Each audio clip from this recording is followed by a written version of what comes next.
بسم اللہ الرحمن الرحیم. ناظرین میں ہوں ارشد سلیم. ناظرین, خواجہ آصف صاحب نے انٹرویو دیا ہے ARY نیوز کو, اور اس انٹرویو میں خواجہ آصف نے دل دہلا دینے والی باتیں کی ہے. اور اگر حقیقت دیکھا جائے تو نون لیگ جو نواز شریف لیگ ہے اس کا بالکل DNA ٹیسٹ جو ہے وہ سامنے لے کر آیا ہے. اس سے پہلے ہوا کیا تھا؟ اس سے پہلے خواجہ آصف صاحب نے 3 دفعہ ایک اور چینل کو پروگرام کے ابھی آگے جا کر جو ہے نا آپ کو میں ڈیٹیل آپ لوگوں کے سامنے رکھوں گا کہ کس پروگرام میں کس بندے کو 3 دفعہ انٹرویو باقاعدہ خواجہ آصف صاحب دے چکے تھے, اور یہی DNA جو ٹیسٹ اس نے کیا تھا پورے نون لیگ کا, نواز فیملی کا, اور سامنے رکھا تھا. لیکن وہ پروگرام 3 ہفتے 3 دفعہ ریکارڈ ہونے کے باوجود نشر نہیں ہو سکا. اتنا زیادہ ان لوگوں کا ہولڈ ہے. لیکن جب ARY نیوز پہ خواجہ آصف صاحب کا انٹرویو اس نے دیا اور نشر ہو گیا تو کافی چیزیں سامنے کھل کے آ گئی. ایک تو یہ ٹاپک, اور دوسرا ناظرین جو کرونا وائرس سے پاکستان پہ آنے والے دنوں میں ایک بہت بڑا اثر ہونے والا ہے, اس کی کچھ ڈیٹیل میں آپ لوگوں کے ساتھ شیئر کروں گا. ناظرین, اگر اب تک آپ لوگوں نے ہمارے اس چینل کو سبسکرائب نہیں کیا تو ریکویسٹ ہے کہ اس کو ضرور سبسکرائب کریں. جو بیل آئیکن ہے اس کو ضرور پریس کریں تاکہ ہمارے آنے والی ویڈیوز کا نوٹیفیکیشن آپ لوگوں تک بر وقت پہنچ سکے. اگر ہماری ویڈیو آپ لوگوں کو پسند آتی ہے تو لائک کرنا نہ بھولیے گا. ناظرین, پاکستان میں 3 بڑی پارٹیز اس ٹائم پہ ہے جو کم از کم اگر صوبائی اور قومی جتنی بھی جو صوبائی اسمبلیز ہے اور قومی اسمبلی ہے اس میں اگر دیکھا جائے تو اگر ٹاپ پہ ہے اور زیادہ سیٹوں کے اعتبار سے دیکھا جائے تو 3 پارٹیاں ہیں. ایک PTI ہے جن کی آلریڈی حکومت ہے, ایک پاکستان پیپلز پارٹی ہے جن کی حکومت اس ٹائم پہ ہے سندھ میں, اور ایک ہے نواز شریف کی پارٹی نون لیگ. نون لیگ نو ڈاؤٹ کہ اس کی حکومت اس ٹائم پہ کسی صوبے میں یا مرکز میں نہیں ہے, لیکن پنجاب میں اور مرکز میں بھی ان کے پاس بہت زیادہ MPs اور MNAs ہے, اس میں کوئی شک نہیں ہے. تو نو ڈاؤٹ کہ وہ ایک بڑی پارٹی ہے. لیکن کافی ٹائم سے ہم لوگ اور بہت سے جرنلسٹ, بہت سے اینکرز اس بات کو ہائی لائٹ کر رہے تھے کہ نون لیگ اندر سے ٹوٹ پھوٹ کا شکار ہو چکی ہے, اور اس ٹوٹ پھوٹ کے شکار میں جو مین کردار تھا مریم نواز کا, کیونکہ مریم نواز شہباز شریف کو سامنے ان کو برداشت ہی اس سے نہیں ہوتا تھا, اور شہباز شریف جو ہے نا ان کی کوشش تھی کہ نواز شریف کے سائڈ پہ ہونے کے بعد, کیونکہ اس پہ آلریڈی تا حیات پابندی بھی لگ چکی ہے اور ہر سائڈ سے کیسوں میں گھرا ہوا ہے, تو ان کیسز کی وجہ سے جب نواز شریف صاحب سائڈ پہ ہو گئے ہیں تو شہباز شریف کا یہی پلان بھی تھا. اس پہ اس نے بہت زیادہ سٹرگل بھی کی کہ اب جو ہے نا نون لیگ جو ہے اس کی جو لیڈرشپ ہے, جو مین لیڈ کرنے والا بندہ ہے وہ میں بن جاؤں, شہباز شریف بن جائے, اور میں خود جو ہے نا ساری چیزیں کر سکوں. ان ورڈز, ان ڈاکومنٹس تو شہباز شریف صاحب کو تو فرنٹ پہ لایا گیا, لیکن مریم نواز اس کو بالکل برداشت نہیں کر رہی تھی, اور ٹائم بائی ٹائم مختلف قسم کی نیوز جو ہے نا اندر سے آ جاتی تھی جس کا یہی مطلب ہوتا تھا, جس سے صاف یہ ظاہر ہوتا تھا کہ نون لیگ اور نون لیگ میں اسپیشلی جو نواز شریف فیملی ہے اندر بہت زیادہ چپکلش پیدا ہو چکی ہے, بہت زیادہ لڑائی پیدا ہو چکی ہے, اور جو رسا کشی ہے اس میں یہ لوگ لگے ہوئے ہیں کہ کس طرح جو مین پاور ہے وہ ہمارے ہاتھ میں آ جائے. اس کی وجہ سے جو نون لیگ کے نیچے جتنے بھی اور لوگ ہیں, جس طرح خواجہ آصف صاحب ہے یا عباسی صاحب ہے یا بہت سے بندے, وہ بھی جو ہے نا باقاعدہ ڈیوائیڈ ہو چکے تھے. رانا ثناء اللہ صاحب تھے, کچھ لوگ تو جو میجورٹی تھی وہ شہباز شریف صاحب کی طرف تھی, لیکن پھر بھی بہت سے ایسے لوگ تھے جن کا جھکاؤ مریم نواز اور نواز شریف کی طرف تھا. خواجہ آصف صاحب, پچھلے دنوں کی بات ہے کہ خواجہ آصف صاحب کے بارے میں مریم نواز نے بہت ہی غلط لینگویج استعمال کی, اور ان شارٹ ورڈز کے خواجہ آصف کو جو باقاعدہ اس کے باپ کا دوست بھی ہے اور باپ کی جگہ پہ ہے, اور کافی زیادہ جو ہے نا نون لیگ کے لیے خواجہ آصف کی بہت زیادہ خدمات ہے, لیکن مریم نواز نے خواجہ آصف صاحب کو بہت بے عزت کیا. اور خواجہ آصف صاحب, چونکہ خواجہ آصف صاحب کا جھکاؤ جو ہے نا شہباز شریف کی طرف ہے,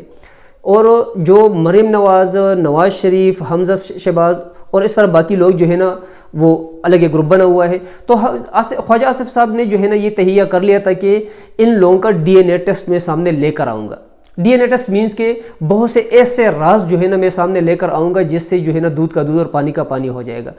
خواجہ آصف صاحب نے 3 دفعہ انٹرویو دیا, جمعے کے دن, پھر نیکسٹ فرائیڈے, جیو نیوز پہ پروگرام چلتا ہے سلیم صافی صاحب کا. سلیم صافی صاحب کو 3 دفعہ انٹرویو دینے کے باوجود نواز شریف فیملی نے وہ پروگرام چلنے نہیں دیا. نواز شریف صاحب کی فیملی مینز کہ نواز شریف صاحب اور مریم نواز نے وہ پروگرام جیو نیوز پہ چلنے نہیں دیا, ریکارڈ کرنے کے باوجود. مطلب ایک چینل پہ, ایک میڈیا ہاؤس پہ جو ہے نا, ایک پولیٹیشین یا ایک فیملی کا اتنا زیادہ اثر رسوخ, یہ عقل نہیں مانتی, لیکن چونکہ پاکستان میں بہت سی چیزیں ہو جاتی ہے, ہو سکتی ہے, تو وہ چلنے نہیں دیا. اب جب وہ خواجہ آصف صاحب نے ARY پہ پروگرام ریکارڈ کرایا تو اس میں جو ہے نا اس نے بہت سے رازوں سے پردے ہٹا دیے. خواجہ آصف صاحب نے اس سے پہلے جتنا کیس یہ نواز شریف کا چلتا رہا, نواز شریف کے مختلف کیسز چلتے رہے,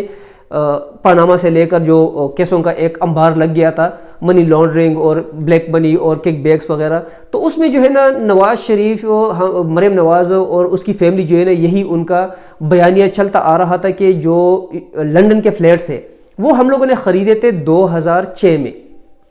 لیکن خواجہ آصف صاحب نے وہ پول بھی کھول دیا کہ نہیں, یہ فلیٹ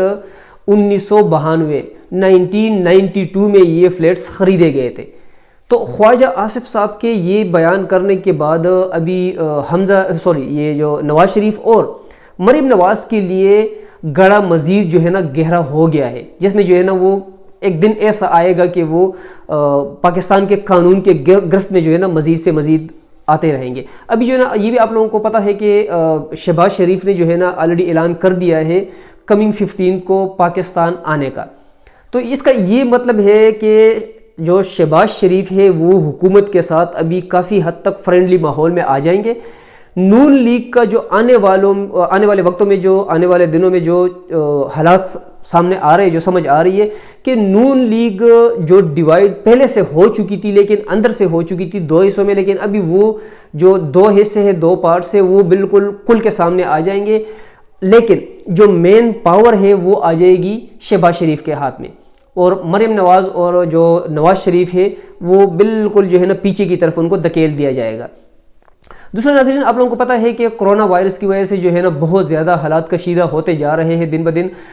میں نے ایک پہلے پروگرام میں بھی کہا تھا کہ کرونا وائرس ایک ڈیزیز ہے, ایک وائرس ہے, ایک مسئلہ چائنا میں بنا ہوا ہے, لیکن اس حد تک بھی نہیں بنا کہ جس کی وجہ سے جو ہے نا جتنا اسپیشلی امریکہ اور اس کے اتحادی اور میڈیا جو ہے نا اس کو اچال رہا ہے. ابھی اس کا نقصان کیا جو ہے نا آنے والے دنوں میں جو ہونے جا رہا ہے, ایک تو پاکستان نے ڈائریکٹ فلائٹس چائنا کے ساتھ بند کر دی ہے, وہ پاکستانی ایئر لائن ہو یا جو بھی ایئر لائن ہو یا چائنیز ایئر لائنز ہو, ان کے فلائٹس جو ہے نا پاکستان چائنا جو ہے ڈائریکٹلی وہ ٹوٹلی بند کر دی ہے. سیکنڈلی جو انڈائریکٹ فلائٹس بھی ہے اس میں بھی جو ہے نا چائنا سے جو بندے اگر پاکستان آ رہے ہیں تو پاکستان کو پہلے انفارم کر دیا جائے گا, اس کے بعد جو ہے نا اجازت دی جائے گی کہ آئے یا نہ آئے. ابھی جو اس سے آنے والے دنوں میں ایک بہت بڑا فرق پاکستان پہ پڑنے والا ہے وہ یہ ہے کہ پاکستان میں آنے والے دنوں میں مہنگائی حد سے زیادہ بڑھ جائے گی. پچھلے تقریباً کم از کم 2-3 مہینے سے آلریڈی حکومت بہت بڑا پرابلم فیس کر رہی ہے, کبھی آٹے کا بحران, کبھی گھی کا بحران, کبھی بجلی کا مسئلہ, کبھی گیس کا مسئلہ. تو یہ جو حالات دن بدن خراب ہو رہے ہیں, ابھی جب چائنا سے پاکستان مال آنا بند ہو جائے گا, کیونکہ پاکستان تقریباً اگر کہا جائے اور دیکھا جائے, انالیسس کی جائے تو پاکستان میں تقریباً میرا خیال ہے کہ 60-70% چیزیں ایسی ہے کہ جس کا ہمارا دار و مدار چائنا پہ ہے. جتنی بھی چیزیں چائنا سے پاکستان آ رہی ہے تو پاکستان جب امپورٹ بند ہو جائے گی, اگر یہ امپورٹ 2 مہینے کے لیے بھی بند کر دی گئی تو 2 مہینے کا مطلب یہ ہے کہ کم از کم جو ہے نا آنے والے 6-7 مہینے اس پہ پھر لگیں گے اس خلا کو پر کرنے کے لیے. پاکستان سے جو ادھر سے پیسہ ادھر بھجوانا بینک کے تھرو, وہ پاکستان کا فائدہ جو ہے نا وہ ختم ہو جائے گا. ادھر سے جب پاکستان جو ہے نا مال آتا تھا, چیزیں امپورٹ ہوتی تھی, پھر اس کے لیے جو ہے نا ٹرانسپورٹ وغیرہ کا انتظام, وہ لوگ بے روزگار ہو جائیں گے یا ان کا کام بہت کم ہو جائے گا. تو آنے والے دنوں میں یہ چیز سامنے آ رہی ہے کہ پاکستان میں مہنگائی کا ایک اور طوفان آنے والا ہے, اور حکومت کے لیے ایک بہت بڑا چیلنج بننے والا ہے کرونا وائرس کی وجہ سے. کرونا وائرس کی وجہ سے جو چائنا کی اکانومی ہے وہ تو آلریڈی بہت پیچھے جا چکی ہے. کرونا وائرس کی وجہ سے کافی ممالک, اسپیشلی وہ ممالک جن کا دار و مدار چائنیز آئٹمز پہ ہے, وہ بھی بہت زیادہ ڈسٹرب ہو چکے ہیں. لیکن آنے والے دنوں میں اب تک جتنے حالات خراب ہوئے ہیں وہ ابھی فی الحال لوگوں نے فیل نہیں کیے, لیکن جو آنے والا تقریباً مہینہ ہے 1 یا 20 دن ہے، اس میں یہ جو ہے نا پریڈکشن سامنے آ رہی ہے، یہ جو ہے نا تجزیہ سامنے آ رہا ہے کہ پاکستان میں مہنگائی حد سے زیادہ بڑھ جائے گی، اور جو عام عوام ہے، جب عام عوام پستے ہیں مہنگائی کی وجہ سے، تو یہ بدقسمتی ہے کہ عوام یہ نہیں سوچتی کہ حقیقت میں مہنگائی کا مین ریزن کیا بنا ہے، لیکن وہ ایک دم الزام لگاتے ہیں حکومت پہ، کیونکہ پاکستان میں اویئرنیس اتنی ہے نہیں۔ تو لیکن once again I want repeat my words کہ جو تقریباً آنے والا 1 مہینہ ہے، اس میں حالات مہنگائی کے اعتبار سے بہت زیادہ خراب ہونے والے ہیں۔ ناظرین، شکریہ۔